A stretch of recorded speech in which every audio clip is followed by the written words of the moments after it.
Good morning. This is my weekly roundup. What a week it's been. I barely got anything done on Saturday. My goodness. Prigozhin lied, from what I can gather, to a number of Wagner troops who entered Rostov in Russia and tried to surround Gerasimov and Shoigu, who Prigozhin has long had a very public issue with. Now, as I said in my previous video, I believe that he's mentally very unwell. I think that all of the time that he spent as a civilian, and has got to be noted, he is a civilian on the front line in Bakhmut, has created post-traumatic stress, and that this is him in a significant manic phase. What I will more focus on when talking about this is actually the West's response, which I found absolutely fascinating. So not only did we have a kind of flip where suddenly Prigozhin was written as this wonderful man who was going to remove the status quo in Russia and cause this incredible coup, and then everybody would flock around him because they hate Russia so much. And as has been the narrative for so long, I mean, you can't turn on the news at the moment without hearing about how, for example, Putin's insane, or Russia's on the verge of collapse, or the Russian economy's terrible. And then when you actually look into Russia and what's going on there, it's a very different story. So that happened, and quite expectedly, for those of us who follow Russia and listen to what's going on, the people of Russia very much stood behind Putin. And a lot of the images I saw were actually of civilians, many of them elderly, speaking to the Wagner troops and saying, what on earth are you doing? How dare you come into Russia with tanks and threaten us in this way? Putin's political opponents stood up with him. Putin's generals stood up with him. There was very much a very clear show of, universal support throughout Russia for Mr. Putin, and Prigozhin found himself in a position where his troops were refusing to move forward. That's the scope that I've had, as well as finding himself with a vast number of Chechens ready to defend Moscow.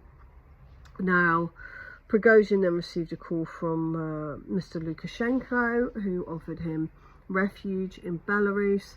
I don't really know the ins and outs of that. There's been a lot of theories floating around that Putin was really in on it, and it was, something that he'd planned, or, he was trying to get rid of Shoigu, or all of this sort of stuff, which I've completely disregarded. As far as Lukashenko, I think that there is a couple of possibilities. Possibly Putin was just too angry to actually deal with it at the time. And I have heard rumours in the last couple of days that Prigozhin has gone back to Russia to communicate with Putin. I'm not sure if that's true or not. The second option is that actually it's pretty clear that Prigozhin has gone mad, and that the dedication that he showed during the Battle of Bakhmut particularly, and to Wagner in general, and to Russia in general, has given him a bit of leeway for this really quite embarrassing mutiny attempt. But the West, my goodness, they are still suggesting that this somehow makes Russia look weak. And it's incredible when you look at what's happened in France, later in the week, and in fact for the last 2 years France has been burning. But when you have leaders, and I use that term loosely, like Macron coming forward and saying this shows how weak Putin is, it's like, wow. If there was an armed insurgents that went towards Macron, the French would be right behind it. We all know that. Look at what's going on there. A 17-year-old boy was shot in the face by a French police officer this week, and it has caused massive riots throughout France, where the for a start, they cannot deny now that the French police have ceased working for the people and become a sort of private military of the government. They are there to stop democracy. They are there to break the will of protesters, and that is really evident in France. The incredible anti-democracy that we're seeing is wild. The other thing that I found really interesting is that the Americans seem to waste no time pointing out that they knew there was going to be a coup in Russia. They knew that it was all going to happen. They were disappointed, almost. That's what came across to me, that there wasn't more bloodshed. It was bizarre that a country that prides itself on pretending to be some sort of authority around the world is in fact happy that someone who's clearly insane is going to overthrow and destabilize Russia, a country with more nuclear weapons than any other. This would be tragic, not just for Russia, but for Ukraine and for Europe. This would be the worst possible thing that could happen. And I think anybody with any sense could see that. But the Americans not only thought that, they published it. They actually published this. And it gave a lot of credence to these people who believe that this Pentagon money, which they've decided to release by saying, oh, well, we oversold them when we gave them those arms. They were actually worth a lot less, so we're just going to sling them another 6.2 billion as payback for money they've never actually paid to us for arms we've donated to them. It's very sticky, isn't it? Now, what's really interesting is that America don't seem to care if people believe that they have been funding Wagner to go on a mutiny in Russia. What a thing to freely admit, US State Department. It's wild. Absolutely wild. We also had this insane furthering of the issue between Xi and Biden.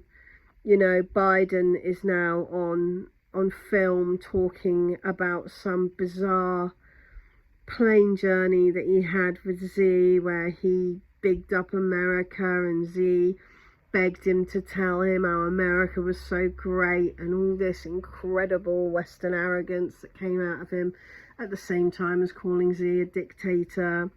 We have Biden accidentally replacing Ukraine for Iraq in an incredible Freudian slip. And we have Blinken, Mr. Agent Zigzag, who's gone over to China, had this incredibly embarrassing couple of days where the Chinese have said, look, you go, you come here, you say one thing, you go, you say another. He stood up, he said that they believe in one China, that they won't support Taiwanese independence. He's gone back to the US and he's been filmed on the news agreeing with Biden that Xi is a dictator. I mean, what a lack of backbone, And then on the 27th, which was Tuesday, we had an article in The Guardian that said that the Americans would be sanctioning companies that support Wagner in Africa and sanctioning Wagner more, which of course begs the question why they hadn't been sanctioned before, And of course it's because the Americans had this, at very least, gentleman's agreement with Wagner that Wagner were going to turn on Russia, and America thought that was great, irrespective of the damage to us, irrespective of the damage to Ukraine, irrespective to what that would mean for geopolitics. They just want to create a destabilized Russia, and they really, really, as is the case with all American wars, don't really care exactly how that's come about. And we've had confirmation that America are still refusing to allow Iraq to run their own currency, and that they have held on to their goods. their money, sorry, not even taken their goods and sold them on, but actually made them sell their own goods and stolen their money, and that this has been going on for years and years and years, and that's apparently fine. We've had Macron told very clearly by Putin that he will not be given an invitation to BRICS. Hardly surprising, given that the French are still in Mali, still in Central Africa, trying to keep their hegemony over African trade, oil, minerals, gold, etc., etc. Why on earth that man thought that anyone would welcome him at BRICS is beyond me. We've seen a real flip this week in the way Africans are portrayed in the media. They have been very much chastised for being part of Putin's army, for supporting Putin, etc., etc. And of course, this is all a reaction to the threat of a united Africa, which has very much been on the lips of Lavrov, who seems to be making this very much his personal project now, to make sure that Africa is combining. We've also got some leaders coming out of left field a bit to show that they are really, really keen to support their own countries. And I'm talking about Mr. Orban of Hungary, and I'm talking about Mr. Lukashenko of Belarus. And I think that in the case of Mr. Lukashenko, it's very, very important, because for so long he's been called this Russian puppet that doesn't have his own mind. And actually, this guy is starting to show how valuable he is on the world stage. I imagine that that's a lot to do with China, actually. China and Belarus have really strengthened their support for each other in the last couple of months. And I think we're going to start to see a lot more from Belarus, you know, in line with Russia, but also of their own accord. Zelensky has again thrown his toys out the pram and said he's not going to go to the NATO summit, even though I don't even know if he's had an invite to it. The coup has led to a parody of NATO leaders, including Jens Stoltenberg, the Secretary General, saying, oh, hey, you know, this coup proves that Russia's really weak and all we have to do is support Ukraine more, and then they're going to win and Russia's going to be split up and it'll all be wonderful, you know, as if that's something anyone wants from all of this. And then we have Orban, who has made, I think, it quite clear what he thinks both of the European Union and of NATO, when he said the European Union's meeting, they want us to provide hundreds and hundreds of billions more for support for Ukraine and a EU, you know, infrastructure fund. And he said, we want to know where the hundreds of billions that we've already given have gone. I wonder how many more EU leaders will start coming forward and asking these very important questions about what is fundamentally the money of the people of Europe, who are living in very, very poor conditions. Poland has said it's going to open its doors to a number of migrants.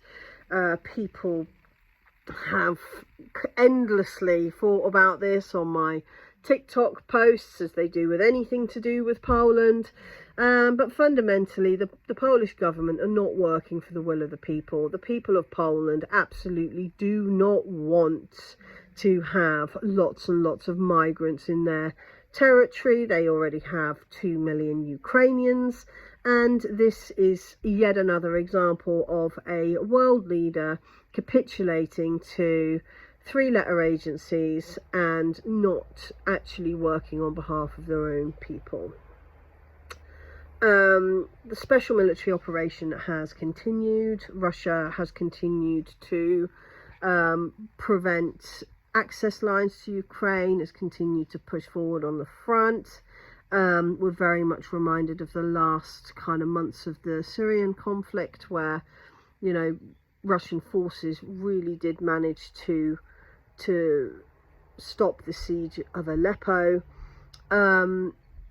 There's been a horrendous incident in Sweden around Eid, in which a Quran had a piece of bacon put in it and then set fire to, and the police stopped any counter protest of this, making it quite clear that the Swedish government stood on the side of this protest, if that's what it was. It was in front of the Turkish embassy.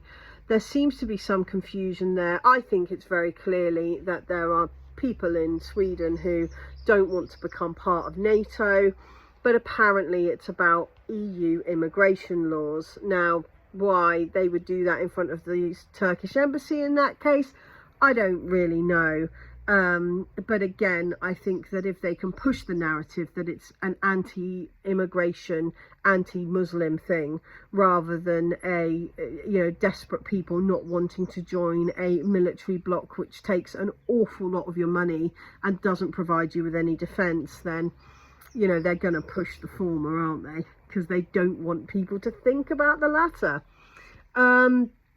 On the same day, Putin received a beautiful Quran from a Muslim man, which he said will have a rightful place in the Kremlin, and approached it with all of the respect and grace that you would want from a world leader.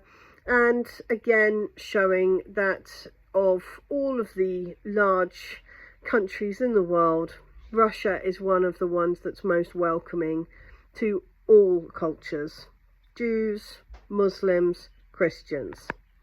I thought he came across there really, really well. Of course, none of this is actually reported on. All we hear about is Putin being scared and living in bunkers, and even though there's abject evidence that that's not the case.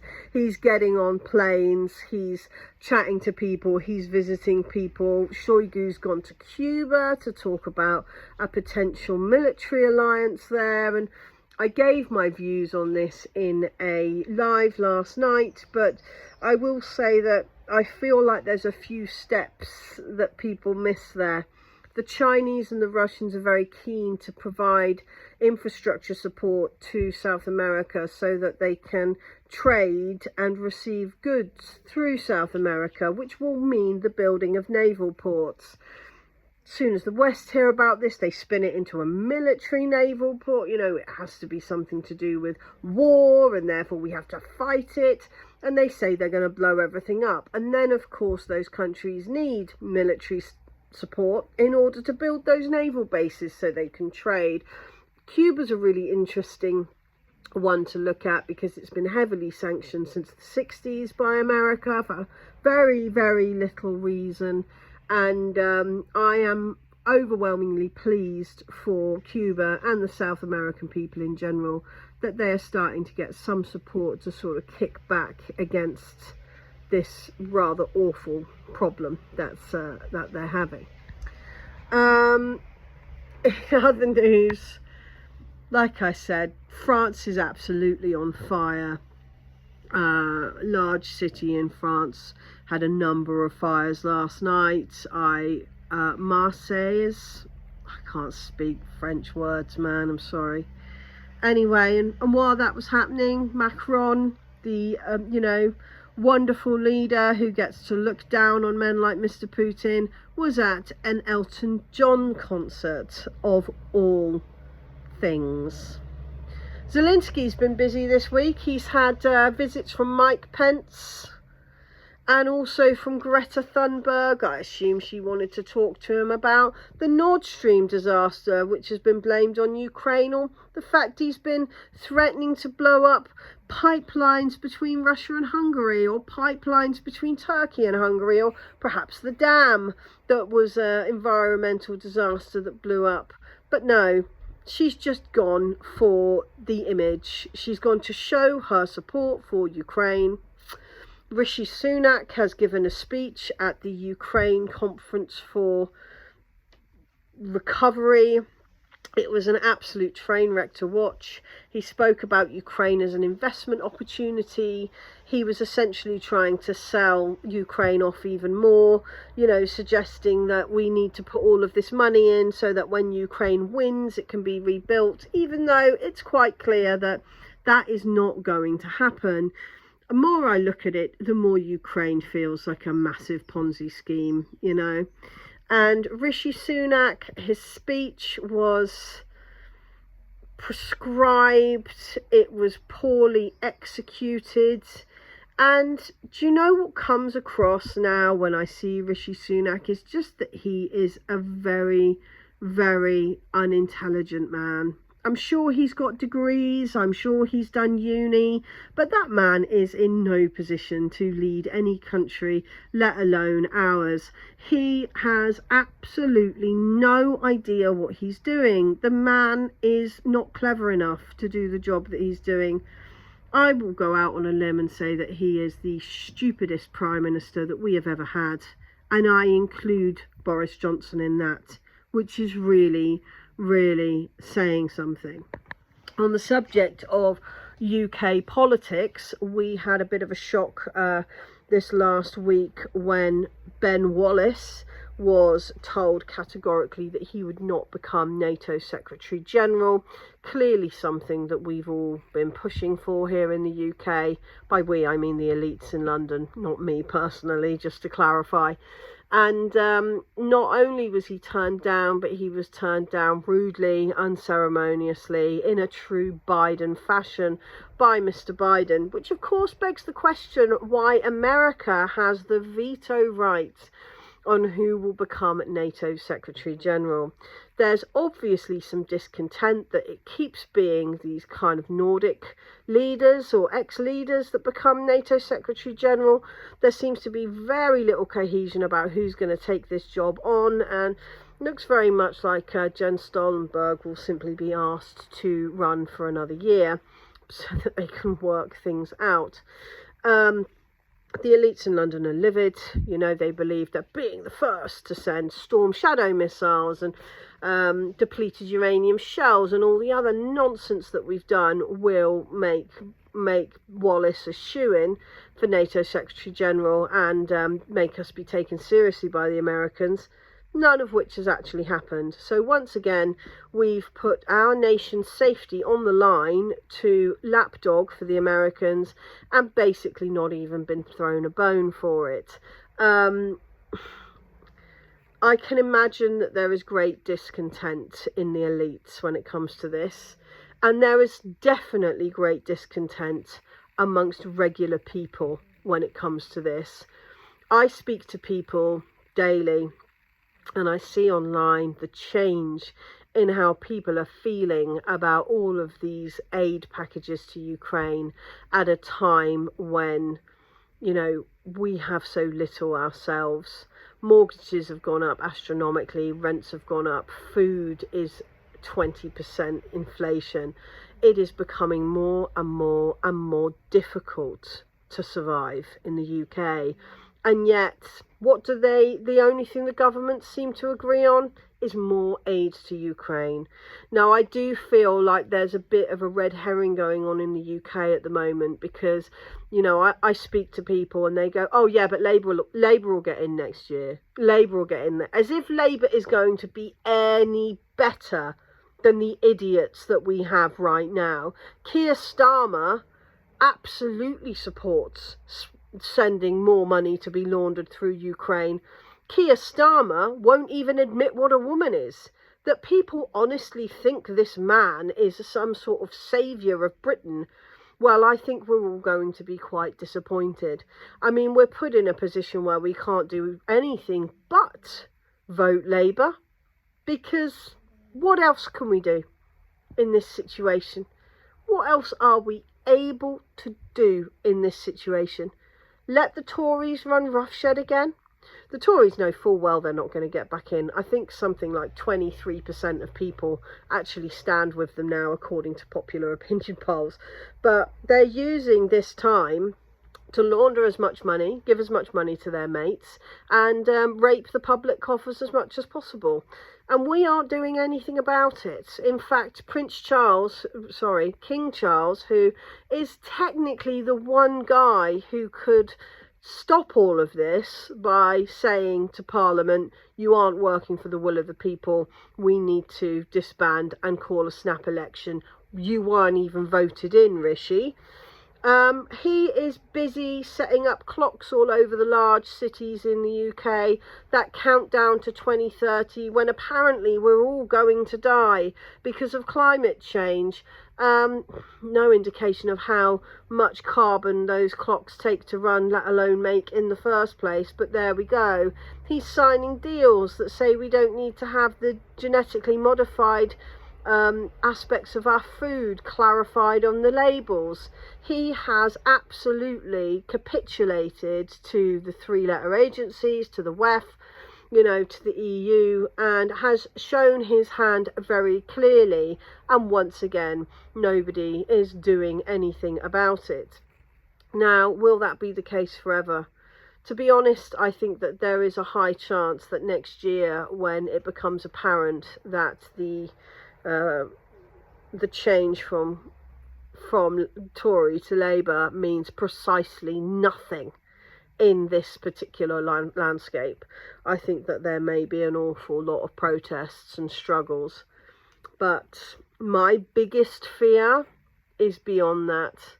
My biggest fear is that if we continue to send dangerous arms to a country that we know is using those arms against civilians, both in Ukraine and abroad, if we continue to launder money through a country and show how little we care about civilian life, both here and abroad, and if we continue to push this pro-West arrogant narrative, it's going to be very, very difficult for us to pick ourselves up on the floor and join what is becoming an infinitely changing world. We are watching Africa unite. We are watching NATO be destroyed in Ukraine. We are watching a changing world. And I am both excited for that and horrified for it, because what we really need is a leadership that says, we put our hands up. We need to pay back some of the jewels, the money, the gold that we've stolen from around the world, and we need to step up with what we can give for trade and industry. I think that the British are a unique group of people. I really do. And I think still that we have a lot to offer, but it's about time that we looked inside ourselves and at our communities at what that offering is, so that we can present it to the world, because all we're offering at the moment is piracy, globalization and harm. I really, really want to see an abject change in Britain and how we deal with people internationally. I think it's vitally important. I really do. And I'd like that to be reflected throughout Europe, because fundamentally that's the only thing that's going to save us here. I'm frequently accused of being a traitor because of where I stand on world politics, but my focus is very much on trying to make people as aware as possible that there is another way that we can deal with all of this, and that it won't just be better for us, but it will be better for the whole world. I hope that we can reach that point before it's too late. By the way, you can sling me some money for my work. I'll pop my Buy Me a Coffee link down in my comments, and you can also find me on Patreon, where I upload all my videos and I'm more available to talk to, and you can ask me to discuss things that you want a bit more info of. Sorry if I've missed anything out. I feel like that's the most important aspects of the week so far. I will say that the whole world, other than the West, seems to be standing behind Mr. Putin, something I'm very glad about. And I wish everyone a lovely weekend. Thank you.